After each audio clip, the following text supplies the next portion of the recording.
మన ప్రభువును ప్రియ రక్షకుడైన యేసుక్రీస్తు నామములో మీ అందరికి కూడా ప్రైజ్ ది లార్డ్.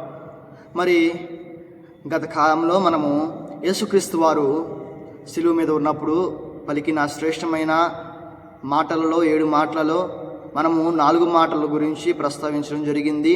అదే రీతిగా ఈ వీడియో చూస్తున్న వారందరూ కూడా మరి శ్రద్ధగా వినాలని చెప్పి నేను ఆశపడుతూ ఉన్నా.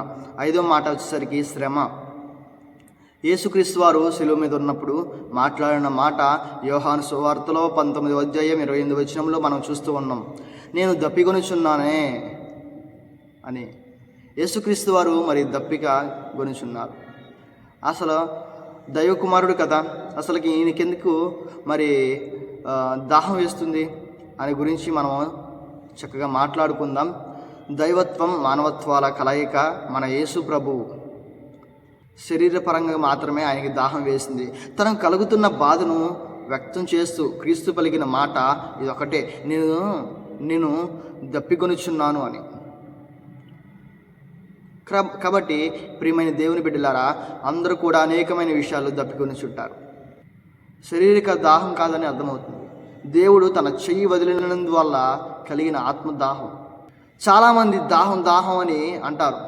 ఒకరికి ధనం దాహం, మరొకరికి అధికార దాహం, మరొకరికి విజ్ఞాన దాహం, మరొకరికి స్వతంత్ర దాహం, మరొకరికి కీర్తి దాహం, మరొకరికి మత దాహం.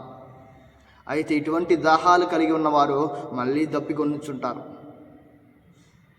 కానీ దేవుడిచ్చే నీళ్లు త్రాగువాడు ఎప్పటికీ దప్పికొనడు. అటువంటి దాహం ఏంటంటే నా దేవుని వాక్యం, నా దేవుడు చేసిన త్యాగం.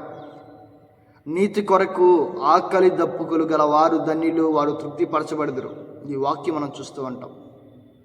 అవునండి, నీతి కొరకు మనము ఆకలి ఆకలి ఆకలి సహితము కూడా అధిగమించాల్సి వస్తుంది. కొన్నిసార్లు మనం ఎంత నీతిగా ఉన్నా సరే కొన్నిసార్లు ఏంటంటే ఆహారం అందదు.